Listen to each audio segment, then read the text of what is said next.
We're taking the house, the cars, and all your savings, my son and ex-wife shockingly declared. My lawyer said, "We have no chance." I calmly replied, "I have a plan." At the final court hearing, I was completely composed, while their lawyer suddenly turned pale upon seeing that very document. Betrayal won't go unpunished. The consequences for them will be devastating. Before continuing, subscribe to the channel and write in the comments what time it is in your region right now. The wine bottle was still cold in my hands when my son told me I should die faster. "Dad, let's be realistic here," Adam said, leaning back in his chair at my dining table. "You're 64. You've got, what, maybe 15 good years left? Probably less with your stress levels." I set the Cabernet Sauvignon on the table, the same table I'd built with my own hands in 1999, back when this house was just studs and dreams. Sandra, my ex-wife, sat across from me, her manicured fingers wrapped around a glass of my whiskey. She hadn't poured herself one in the 8 years since our divorce. Tonight, apparently, was special. "What Adam means," Sandra said in that honeyed voice she used when she wanted something, "is that we've been thinking about the future. Your future. Our future." "Fascinating," I said. I didn't realize we had a shared future anymore. The divorce papers from 2017 suggested otherwise. Adam's jaw tightened. At 38, he still had the same look he'd had as a teenager when I caught him stealing 20s from my wallet. Defiant, entitled, convinced he deserved whatever he took. "That's exactly what we need to discuss." Sandra slid a manila envelope across the table. "We filed this morning." I didn't touch it. 30 years as an IRS auditor taught me that documents people slide toward you are never good news. Instead, I watched her face, the slight upturn of her lips, the way her eyes kept darting to Adam for reassurance. They'd rehearsed this, probably for weeks. "Filed what, exactly?" "A lawsuit," Adam said, unable to contain himself. "We're claiming the house, the cars, and half your retirement. Mom says you promised her everything during the divorce." I let that sentence hang in the air for a moment. The grandfather clock in the hallway, a 1934 Howard Miller I'd restored myself, ticked 11 times before I spoke. "I promised her everything," I repeated, "during the divorce, when we were dividing assets in front of lawyers and a judge." "You promised her privately," Adam said, "verbally. We have witnesses." Witnesses to a private conversation. 3 of them. Mom's friends were there. I looked at Sandra. She had the decency to avoid my eyes, staring instead at the whiskey she'd helped herself to. 8 years ago, I let her stay in this house, temporarily, because she said she had nowhere to go. 8 years of paying the mortgage on a property I couldn't live in. 8 years of watching my son move in with her, neither of them paying a dime in rent. The house is worth $847,000 now, Adam continued. The F-150 and the Accord together are worth about $52,000, and your IRS pension account has $312,000. We're only asking for half the pension. We think that's fair." "Fair," I said. "You're going to die eventually, Dad. Why make this difficult?" There it was, the thing I'd always suspected but never heard out loud. To my son, I was already a corpse, just one that hadn't stopped breathing yet. I stood up slowly, picked up the wine bottle I'd brought, and tucked it under my arm. "Kenneth," Sandra started, "please don't make a scene." "A scene?" I buttoned my jacket with deliberate calm. "Sandra, I've spent 30 years watching people lie about money. I've seen doctors hide offshore accounts, CEOs cry about expenses they invented, and small business owners swear their cash registers were broken for tax season. You know what all of them had in common? They all thought they were smarter than the paperwork." Sandra's face flickered, just for a moment, with something that might have been doubt. But Adam stepped in, his chin jutting forward with that familiar arrogance. "You can't scare us with your IRS stories, Dad.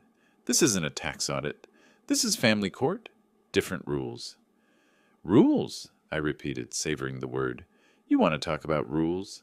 In the house I built, at the table I made with my own hands, while drinking my whiskey and demanding my money." Adam's smirk faltered, just slightly. "Good." I walked to the door, my door, the one I'd installed in 1987, and paused with my hand on the knob. "You'll hear from my lawyer," I said. "You don't have a lawyer," Adam called out. I checked. I didn't answer. I didn't have to. I sat in my Ford F-150 for 20 minutes, watching the lights in the windows of the house I'd built. The house where I'd carried Sandra over the threshold. The house where Adam took his first steps. The house that, according to the envelope I still hadn't opened, no longer belonged to me. My phone felt heavy in my pocket. I'd found a lawyer on Google earlier that week. Brian Mills, some young guy with a 3-star rating and reasonable rates. I'd hoped I wouldn't need him. I dialed.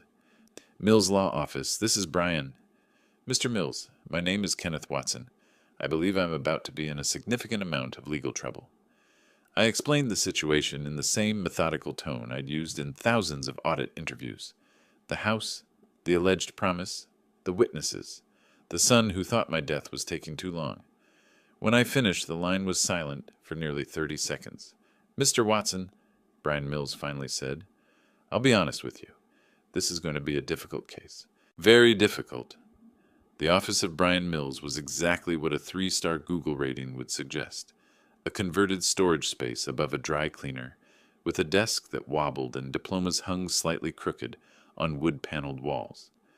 They're claiming you made an oral promise to transfer the house to Sandra in exchange for her not pursuing your federal pension.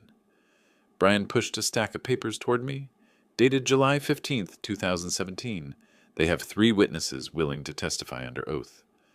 Diane Kowalski, Patricia Odom, and Ruth Finley, I read from the document. Sandra's book club friends. You know them? They've been lying for Sandra since before my marriage ended. Ruth told me to my face that Sandra was at her house the night I found hotel receipts in Sandra's coat pocket. I flipped to the next page. What's this second filing? Brian's face went a shade paler. Your son filed separately. He's claiming emotional distress and psychological damage from alleged mistreatment during his childhood.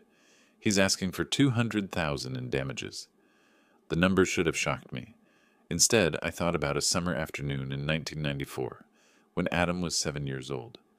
We'd been at Zilker Park, just the 2 of us.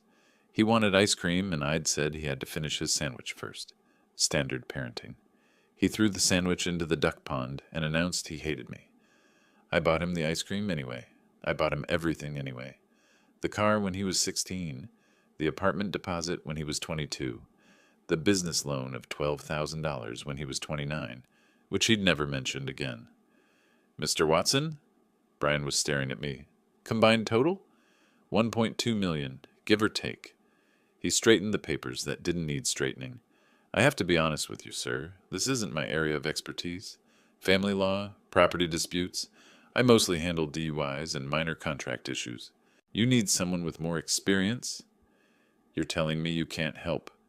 I'm telling you I don't know how to fight this. He looked genuinely sorry, which was almost worse than if he'd been indifferent. We don't have a chance, Mr. Watson. Not against these claims. Not with witnesses. I'm sorry. I drove to my temporary apartment, a 1-bedroom unit on South Lamar that cost $1,850 a month. I'd rented it 2 years ago when the atmosphere at the house became unbearable. Sandra's passive-aggressive comments about her space, making every visit feel like trespassing in my own property. The apartment was sparse. A couch, a television I rarely watched, and a folding table I used as a desk. I'd brought my laptop and my files. Decades of financial records I'd kept out of professional habit. I sat down and opened the laptop. Numbers never lie. People lie constantly, creatively, and with tremendous confidence. But numbers, if you follow them carefully, will always tell you the truth. I started with Sandra's filing. July 15th, 2017, the date of the alleged oral promise. I pulled up my calendar from that year, a digital copy I'd synced from my old IRS computer. July 15th, 2017, National Tax Conference, Dallas, Hyatt Regency. I remembered that conference. 3 days of presentations about updated audit procedures, rubber chicken dinners, and a hotel room with a view of nothing. I'd kept the receipts, of course. I kept every receipt. 30 years of auditing teaches you that documentation is the difference between winning and losing. On July 15th, 2017, at the exact moment I supposedly promised Sandra my house, I was 200 miles away, checking into a hotel in Dallas. 3 witnesses were prepared to swear I was somewhere I couldn't have been. I leaned back in my chair and felt something I hadn't felt in days. A smile. The clock on my laptop read 3:14 a.m. I'd been working for 6 hours, cross-referencing dates and building timelines. Sandra's story had its first crack, a hairline fracture, invisible to anyone who wasn't looking for it. But I was looking. I thought about Adam's face at dinner, the casual way he'd discussed my death. I thought about Sandra pouring my whiskey like she still lived here, which technically she did, in a house I paid for and couldn't enter. I thought about 30 years of tracking money through shell companies, overseas accounts, and falsified receipts.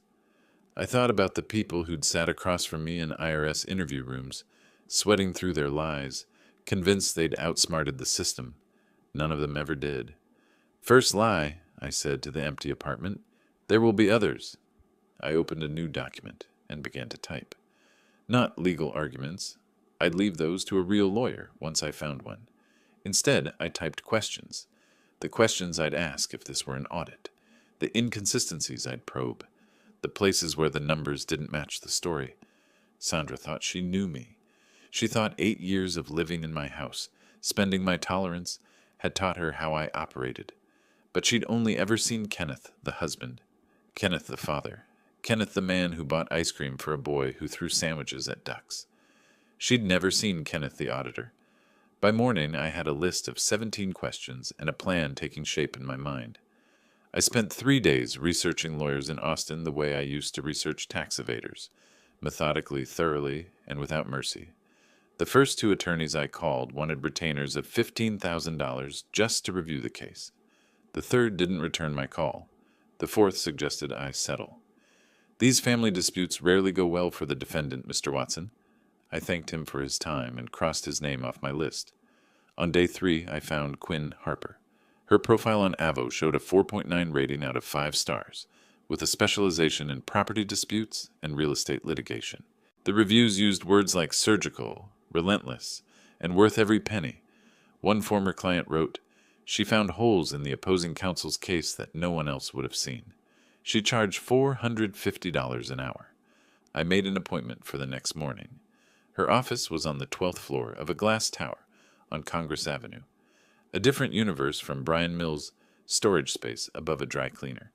The receptionist offered me coffee in a ceramic mug, not a paper cup. The magazines on the waiting room table were current month, not last year.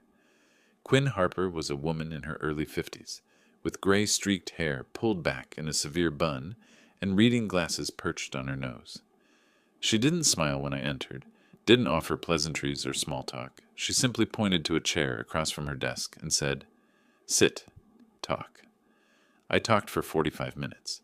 She interrupted twice, once to ask about the date of my divorce, once to clarify the exact wording of Adam's emotional distress claim. Otherwise, she listened in silence, making occasional notes on a yellow legal pad. When I finished, she spent another hour reading through the documents I'd brought, the lawsuit, Adam's separate filing, my calendar records, the hotel receipts from Dallas. Finally, she set down her pen and looked at me over her glasses. "Mr. Watson, your ex-wife made a mistake. Several mistakes, actually. Such as, she's claiming an oral promise regarding real estate. In Texas, that's governed by the statute of frauds. Any agreement to transfer interest in real property must be in writing to be enforceable. Her entire case rests on witnesses testifying to a verbal promise that, legally speaking, couldn't create an enforceable obligation even if it happened. But she has 3 witnesses. Witnesses who are apparently willing to perjure themselves by placing you at a location 200 miles from where you actually were." Quinn tapped the hotel receipt. "This is excellent documentation, but we need more. We need to prove not just that you weren't there, but that the promise was never made at all. How do we do that? We investigate. Your ex-wife and your son both have something to hide. Everyone does. We find it." She paused. "There's also something odd about your son's claim. He's suing for $200,000 in emotional distress damages, claiming childhood mistreatment. But he's 38 years old and has been living rent-free in your house for years. If the mistreatment was so severe, why didn't he leave?" It was the same question I'd been asking myself for a decade. "I'll need a private investigator," Quinn continued. "Someone who specializes in financial backgrounds. I have a recommendation. Kyle Jenkins. former Austin PD, now licensed PI. He charges $85 an hour. If your son is hiding assets or income, Kyle will find them. I hired Kyle Jenkins the next day. We met at Epoch Coffee on North Loop, his choice, a place where conversations blended into the ambient noise of espresso machines and laptop keyboards. Kyle was a stocky man with a military haircut and the watchful eyes of someone who'd spent years noticing things other people missed. He listened to my story without expression, then asked a single question. "What does your son do for work?" "Nothing stable. He's had maybe 15 jobs in 20 years. Never lasted more than 6 months at any of them. And yet he lives in an $800,000 house and drives a car you mentioned is relatively new. A 2022 Honda Accord. My car, technically. I let him use it." Kyle wrote something in a small notebook. "Interesting. I'll start with public records. Corporate filings, property records, anything with his name on it. Give me 2 weeks." While Kyle investigated, I did something I'd been putting off for 8 years. I went through my archives. In the closet of my apartment, I had 17 boxes of documents dating back to 1985. Tax returns, receipts, contracts, correspondence. Everything I'd ever signed, paid, or received, organized by year. My former colleagues at the IRS used to joke that I could reconstruct my entire life from paper trails. They weren't wrong. I started with 2017, the year of the divorce. Box by box, folder by folder, I searched for anything related to Sandra, to the house, to any agreement we might have made. On April 8th at 11:47 p.m., I found it. A manila envelope, tucked between tax documents and utility bills, labeled in my own handwriting, "Divorce Final." I didn't remember putting it there. I didn't remember what was inside. My hands were steady as I opened it, the hands of a man who had opened 10,000 suspicious documents in his career. Inside was a single sheet of paper, folded in thirds. I unfolded it and began to read. The document was dated August 22nd, 2017, 5 weeks after the date Sandra claimed I made my oral promise. It was a notarized statement, typed on legal paper, with Sandra's signature at the bottom. The notary's seal was from Travis County, Texas. The stamp was crisp and official. The text read, "I, Sandra Mitchell, hereby acknowledge and affirm that the property located at 4712 Willow Creek Drive, Austin, Texas, is the sole and separate property of Kenneth Watson, acquired by him prior to our marriage. I relinquish any and all claims to said property, now and in perpetuity." I read it 3 times. Then I sat down on my bedroom floor and laughed until my eyes watered. I remembered now. August 2017, the final weeks of our divorce negotiations. Sandra had wanted to avoid a court battle. Too painful, too public, she'd said. The deal was simple. She would sign a statement confirming the house was mine. In exchange, I wouldn't pursue the $45,000 she'd transferred from our joint account to her personal account the month before filing. I'd forgotten about this document. 8 years of distance had buried it under layers of newer papers. Sandra had clearly forgotten too, or assumed I'd thrown it away. She'd always criticized my habit of keeping useless papers. Turns out, no paper is useless if you wait long enough. The next morning, I brought the document to Quinn Harper. She examined it for 15 minutes, checking the notary seal, the signatures, the paper quality. "This is gold," she finally said. "Absolute gold. This single document destroys their entire case. Sandra signed a legal statement acknowledging your sole ownership, 5 weeks after she supposedly received a verbal promise that you'd give her the house." She set the paper down carefully. "But we're not going to use it yet." "Why not?" "Because right now they think they're winning. They think you're a confused old man with a bad lawyer and no evidence. Let them commit to their story, deepen their lies, involve more witnesses. The more they invest in this fraud, the harder they'll fall." It was a hunter's logic. Set the trap, bait it properly, and wait for the prey to walk in. "What about my son's lawsuit?" I asked. "That's where things get interesting." Quinn pulled a folder from her desk drawer. "Kyle Jenkins' preliminary report came this morning. Your son Adam has been busier than he let on." She handed me a printout. "A Delaware corporate filing for AW Commerce Solutions, LLC. Registered agent, Adam Watson. Formation date, March 2022. It's a dropshipping company, online retail, where the seller never handles inventory. Orders come in through a website, get forwarded to a supplier, who ships directly to the customer. Quinn flipped to the next page. AW Commerce Solutions processed approximately $178,000 in revenue last year. I stared at the number. My son, who couldn't hold a job, who'd borrowed $12,000 9 years ago and never paid it back, who was suing me for emotional damages, was running a business making nearly $200,000 a year. He's not reporting this income, I said. Not a penny of it. No Schedule C on his personal returns. No corporate tax filings for the LLC. Kyle found bank statements showing regular deposits from payment processors, Stripe, PayPal, but no corresponding tax documentation. I did the math automatically, the way I'd done it countless times in IRS interview rooms. $178,000 in unreported income, self-employment tax plus federal income tax at his bracket. He owes the IRS approximately $47,000, plus penalties and interest if they audit him.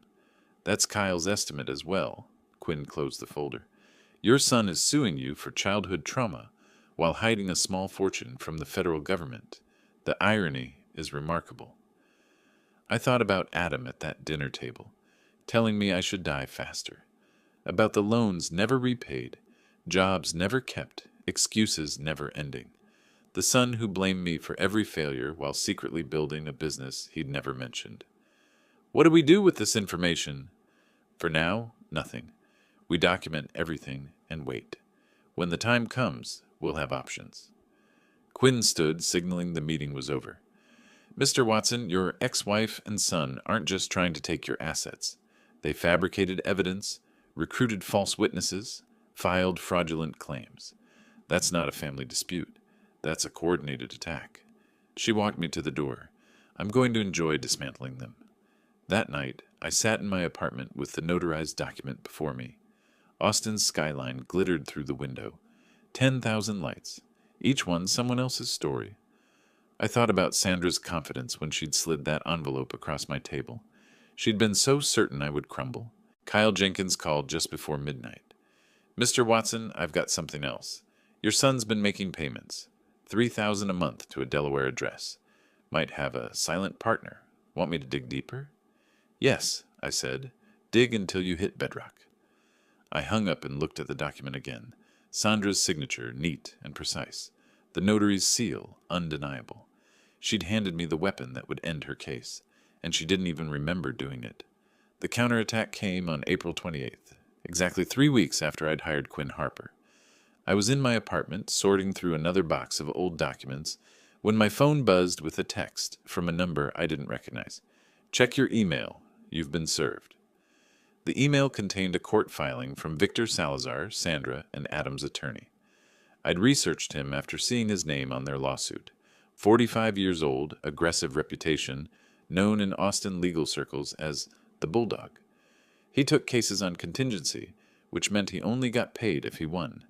That made him dangerous. He had every incentive to fight dirty. The filing was a motion for lis pendens, a legal notice that freezes a property during litigation. Effectively, I could no longer sell, refinance, or transfer my house until the lawsuit was resolved. Salazar was locking down my assets before I could move them. It was a smart move, I had to admit. Aggressive, but smart. The kind of legal maneuver that tells your opponent you're not interested in negotiating.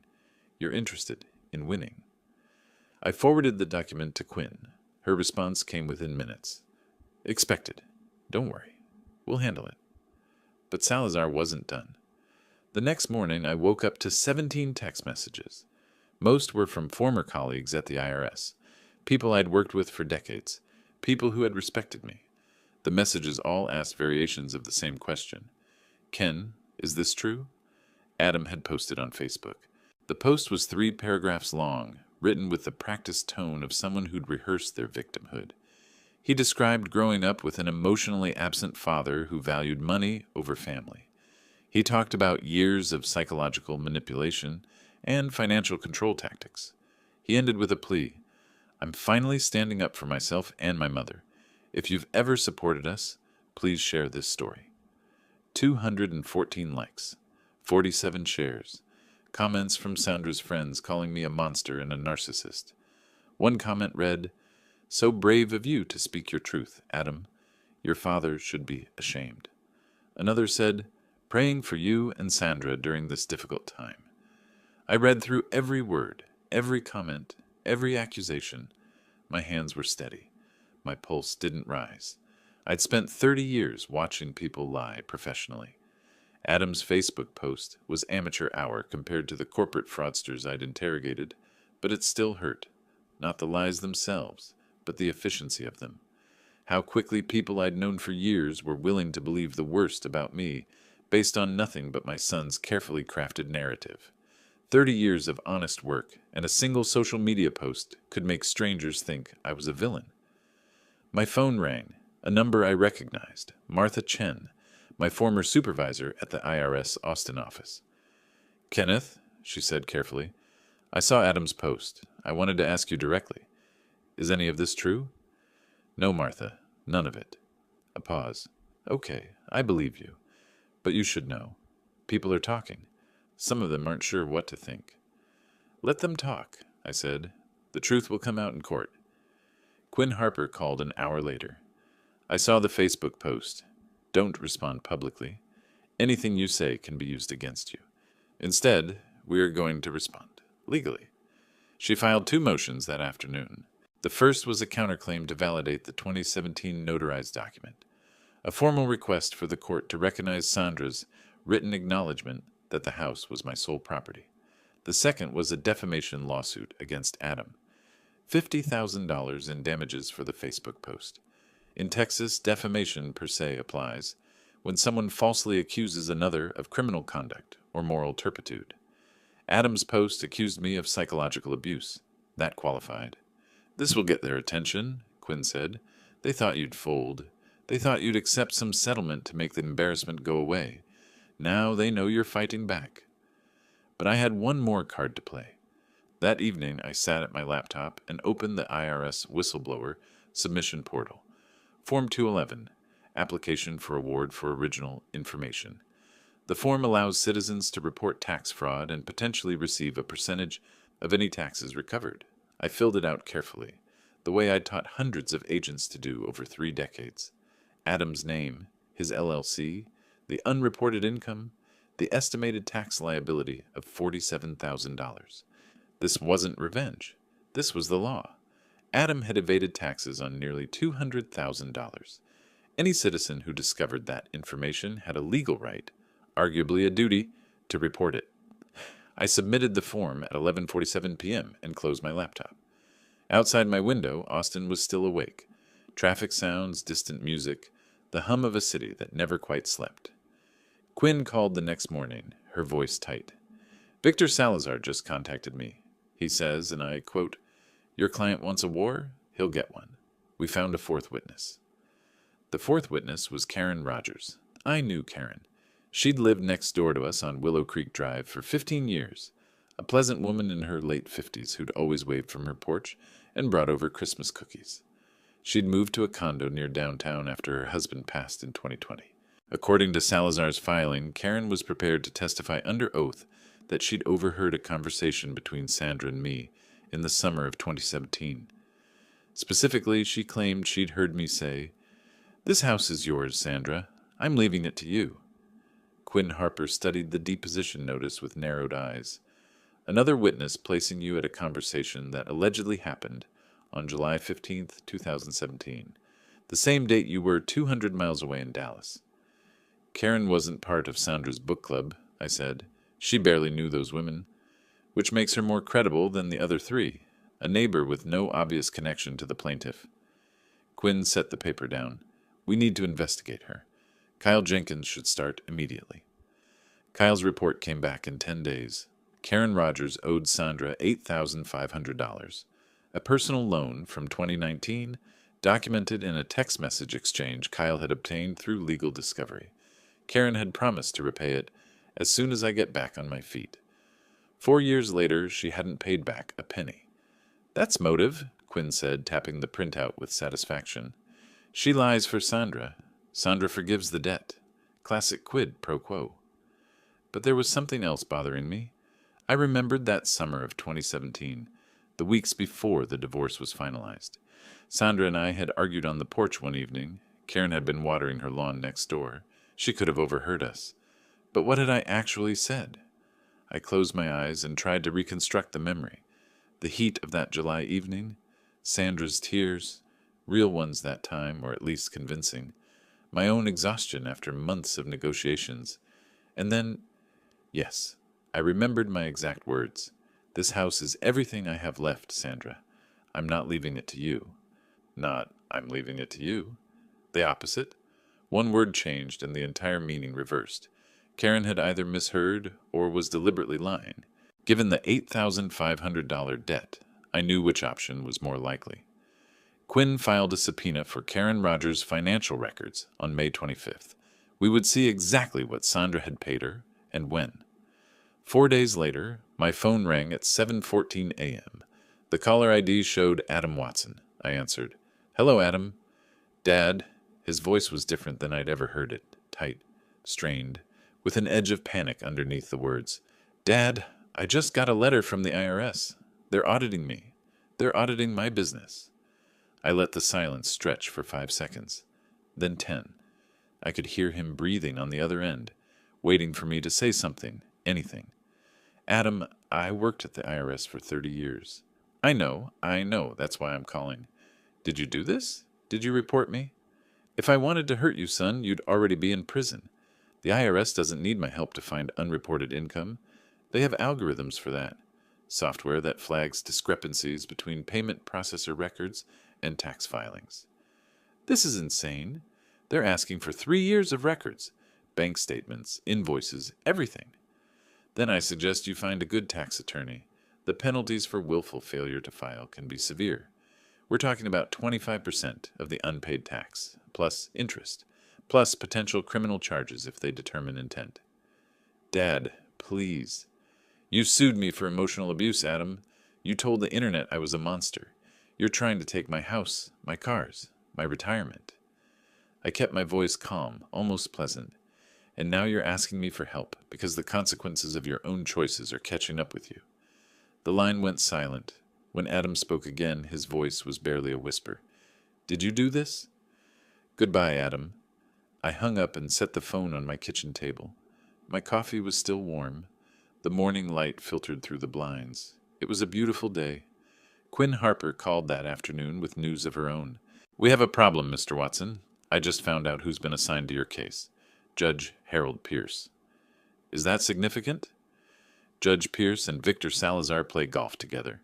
At least 12 times in the past 2 years. Kyle found photos on Instagram. They're not just acquaintances. They're friends.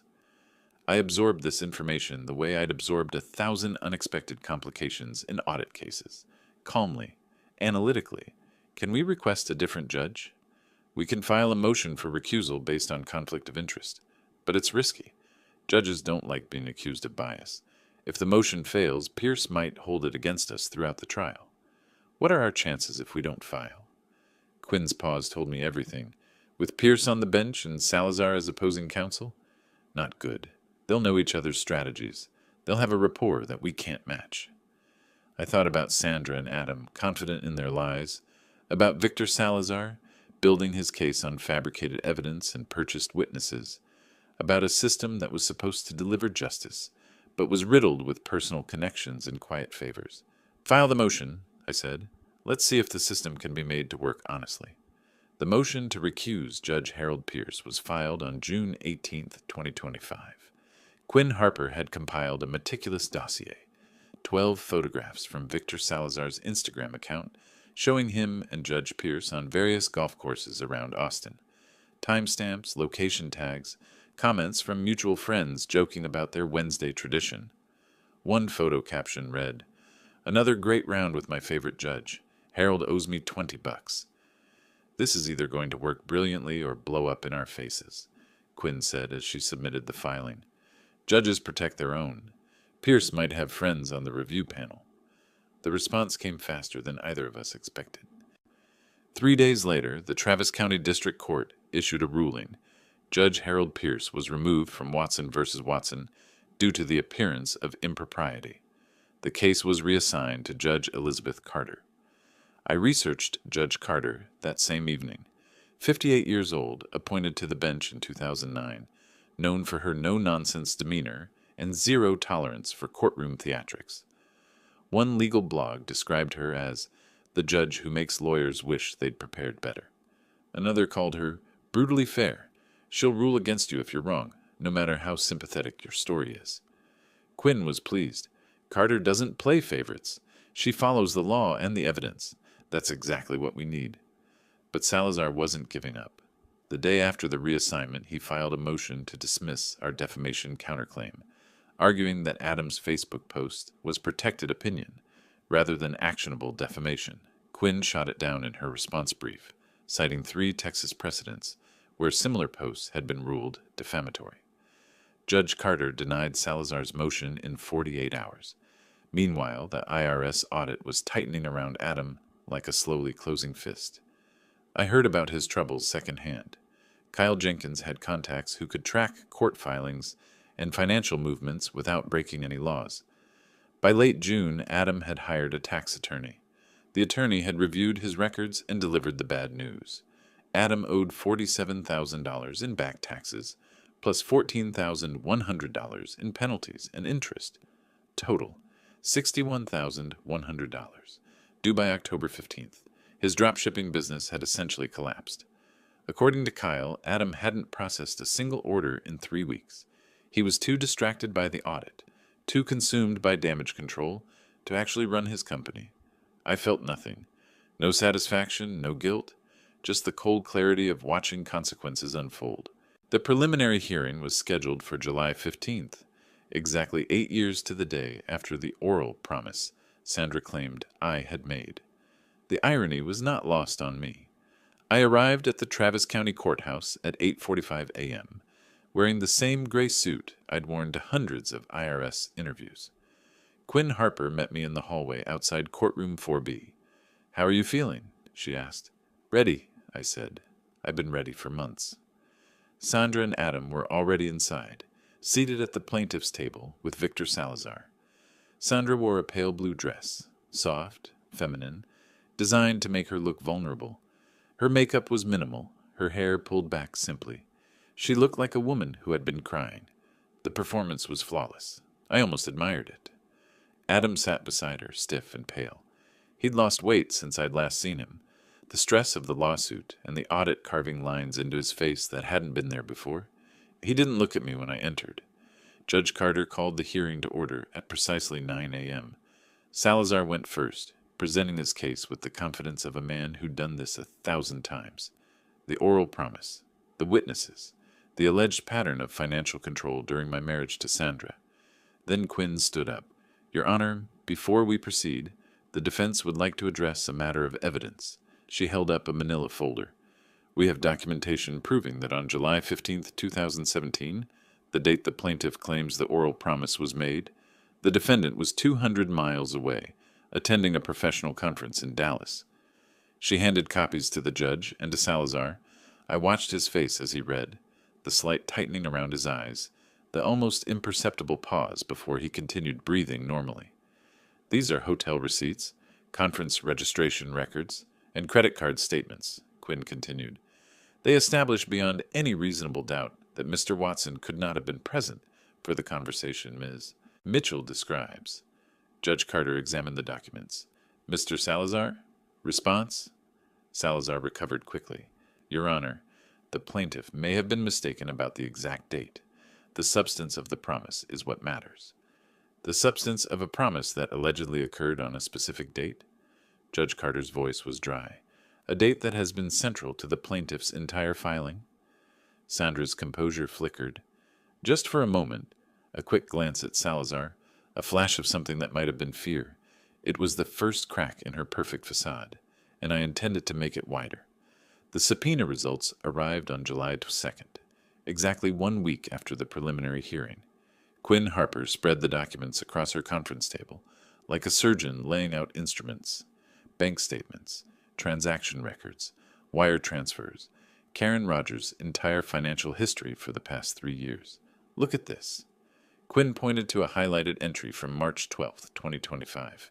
Sandra Mitchell transferred $3,000 to Karen Rogers 1 week after filing the lawsuit against you. I leaned forward. The transfer was labeled gift in the memo line. That's not a gift, I said. That's payment. It gets better.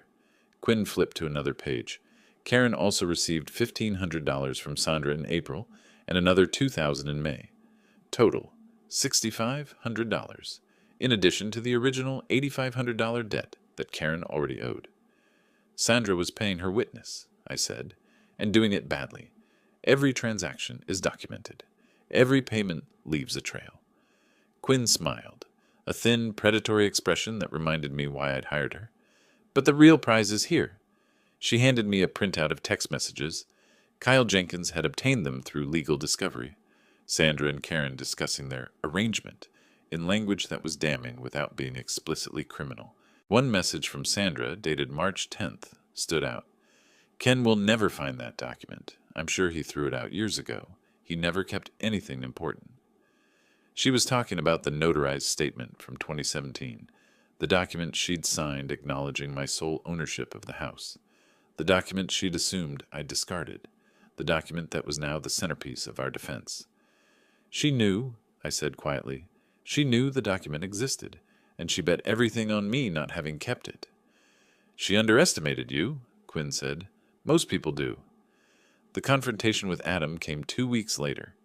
I was in my apartment on a Saturday afternoon, working on a pocket watch, a 1938 Hamilton that needed a new mainspring. The knock on my door was aggressive, demanding. I opened it to find my son standing in the hallway, his face flushed with anger. Can I help you, Adam? You destroyed my life. His voice was shaking. The IRS audit. That was you. I know it was you. The IRS audits thousands of businesses every year. Most of them don't take it personally. I have to pay $61,000. $61,000. I don't have that kind of money. Then perhaps you shouldn't have hidden $178,000 in unreported income. Adam's hands clenched into fists. For a moment I thought he might swing at me. Part of me almost hoped he would. Assault charges would make an excellent addition to our countersuit. But he controlled himself. Barely. I'll drop the lawsuit, he said. Everything. Mom's case, my case, all of it. Just help me with the IRS. You know people. You can make this go away. I studied my son, this 38-year-old man who had never held a job for more than 6 months, who had borrowed money he never repaid, who had told me I should die faster so he could inherit my assets. Adam, do you know why I spent 30 years at the IRS? He blinked, confused by the change in direction. What? Because I believe in fairness, in consequences, in the idea that everyone, rich or poor, powerful or ordinary, has to play by the same rules. I leaned against the door frame, keeping my voice conversational. You broke those rules, you hid income, you evaded taxes, and then you sued me for made-up trauma to try to take what I'd earned honestly, and now you want me to fix it for you. Dad, you didn't come here because you're sorry. You came because you're losing. I stepped back and began to close the door. The answer is no. You'll regret this. Adam's voice cracked with desperation. Mom has something else, something that'll change everything. A letter you wrote her, promising the house. I paused. A letter. From 2016, in your handwriting. She's been saving it for the right moment. Adam's smile was ugly, triumphant, despite his fear. You think you've won? You haven't seen anything yet. I closed the door in his face and listened to his footsteps retreat down the hallway. Then I called Quinn Harper. They have something new, I said. A letter, supposedly from me, dated 2016. Quinn's voice was sharp. Did you write any such letter? Never. Not a word. Then it's either a forgery or a fabrication. A pause, which means they're getting desperate enough to manufacture evidence. This could be very good for us, or very dangerous. I'll have Kyle look into it immediately. I hung up and looked at the pocket watch on my workbench. The old Hamilton with its broken mainspring waiting to be repaired. Everything breaks eventually. The trick is knowing which pieces can be fixed and which ones were broken from the start. The letter arrived at Quinn Harper's office on September 8th, delivered by Victor Salazar, with all the theatrical flourish of a man presenting his winning hand. Quinn called me immediately. You need to see this.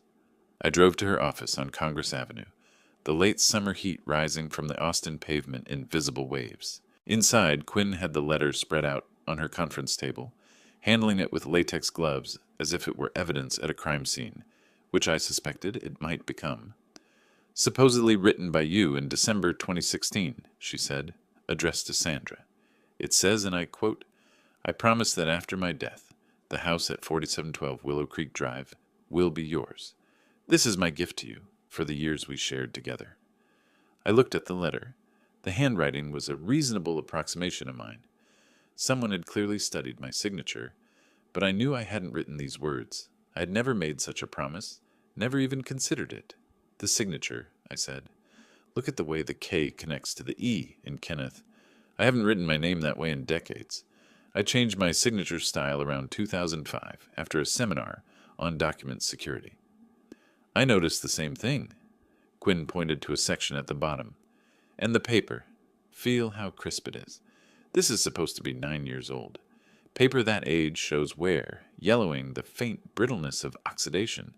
This looks like it was printed last month. Because it probably was. Quinn nodded slowly. I'm sending it to a forensic document examiner, Dr. Margaret Chen. She's testified in over 200 cases, unimpeachable credentials. If this is a forgery, she'll prove it. The wait was agonizing. 3 weeks of uncertainty while Dr. Chen conducted her analysis. 3 weeks of knowing that Sandra had produced a document I'd never written, but not being able to prove it. I spent those weeks organizing my evidence, preparing for trial, and trying not to think about what would happen if the expert couldn't definitively prove the forgery. The results came back on October 2nd. Dr. Chen's report was devastating for Sandra. The signature had been digitally copied from a check I'd written in 2018, then printed onto the letter. The analysis showed telltale signs of digital manipulation, pixel artifacts, inconsistent ink density, and a slight geometric distortion that occurs when images are resized. More damning still, the paper itself contained optical brighteners that weren't commercially available until 2022. Sandra had forged a document. She hadn't just lied. She hadn't just recruited false witnesses and bribed them with money. She had manufactured physical evidence and submitted it to a court of law. This was no longer a civil dispute about property. This was criminal fraud. This is fraud upon the court, Quinn said, her voice carrying a note of grim satisfaction. A felony in Texas. If we report this to the district attorney, Sandra could face up to 2 years in prison. What are our options? We can offer Salazar a choice. Withdraw all claims immediately and we don't pursue criminal charges. Or we go to trial, present this evidence, and let the DA decide whether to prosecute. I thought about Sandra, the woman I'd married, the mother of my son, the person who had shared my bed for over 20 years. I thought about the calculated cruelty of her plan, the false witnesses, the lies about oral promises, and now a forged document designed to steal everything I'd built. Give Salazar 48 hours to respond, I said. Then we go to trial, regardless. Quinn delivered the ultimatum on October 3rd. The deadline passed on October 5th without a response.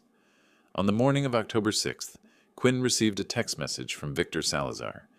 We're going to the end. See you in court. I read the message over her shoulder. He thinks he can still win. He thinks he has nothing to lose, Quinn corrected. He's on contingency. If they lose, he doesn't get paid regardless. And Sandra is too committed to her lies to back down now.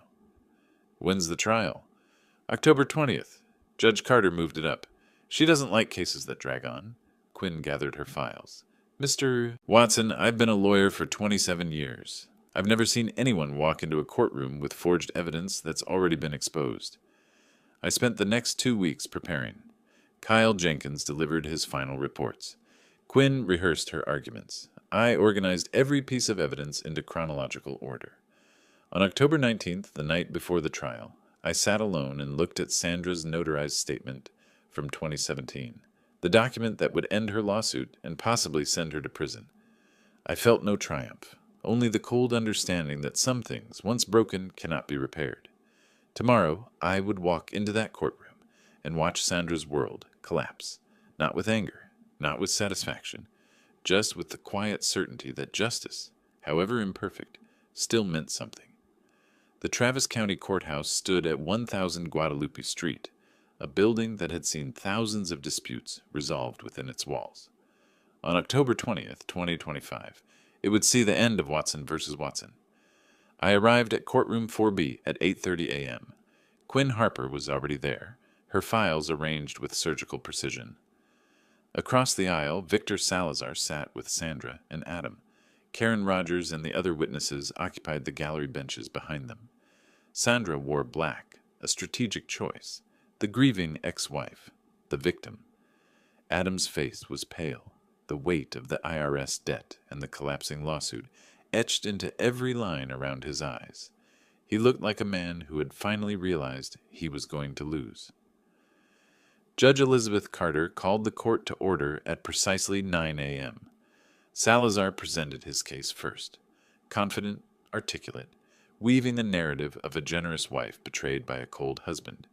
He called his witnesses, the book club friends who claimed they'd heard promises, Karen Rogers, who testified about the conversation on the porch. Then he presented the letter. Your Honor, the plaintiff submits Exhibit F, a letter written by the defendant in 2016, clearly stating his intention to leave the property to Ms. Mitchell. Quinn rose. Your Honor, the defense has serious concerns about the authenticity of this document. We request the opportunity to present expert testimony. Granted, Quinn called Dr. Margaret Chen to the stand. For 45 minutes, the forensic document examiner methodically dismantled the letter, the copied signature, the digital artifacts, the paper that couldn't have existed in 2016. I watched Salazar's face as she spoke. The color drained slowly, like water from a bathtub. His pen stopped moving. His shoulders slumped almost imperceptibly. Sandra sat frozen across the aisle. Her carefully constructed mask was cracking piece by piece. In your expert opinion, Quinn asked, is this letter genuine? No, Dr. Chen said. This letter is a forgery created no earlier than 2022. The courtroom went silent. I could hear the air conditioning humming in the ceiling. Quinn picked up the final exhibit. Your Honor, the defense submits Exhibit G, a notarized statement signed by Sandra Mitchell on August 22, 2017. She handed copies to the judge and Salazar. I watched him read it. His face went from pale to ashen gray. His hands trembled slightly as he turned the page. This document shows that Ms. Mitchell acknowledged in writing, 5 weeks after the alleged oral promise, that the property at 4712 Willow Creek Drive belongs solely to Kenneth Watson. She signed it. It was witnessed. It was notarized by a licensed official. Judge Carter looked at Sandra. Ms. Mitchell, did you sign this document? Sandra's voice was barely audible. I was under duress. Kenneth forced me. The notary testified in a deposition that Ms. Mitchell appeared voluntarily and was fully informed of the document's contents. Quinn interrupted smoothly. Sandra's mouth opened and closed. No words came out. Her eyes darted to Adam, to Salazar, looking for help that wasn't coming. For the first time since the lawsuit began, she had nothing to say. Judge Carter announced her ruling at 11:47 a.m. The plaintiff's claims are dismissed with prejudice. The defendant's counterclaim for defamation is granted. Adam Watson is ordered to pay $50,000 in damages. Additionally, the court is referring evidence of document forgery to the Travis County District Attorney for potential criminal prosecution. I stood up from the defense table. Sandra was crying. Real tears this time, not the calculated manipulation I'd seen so many times before. These were the tears of someone who had finally run out of lies.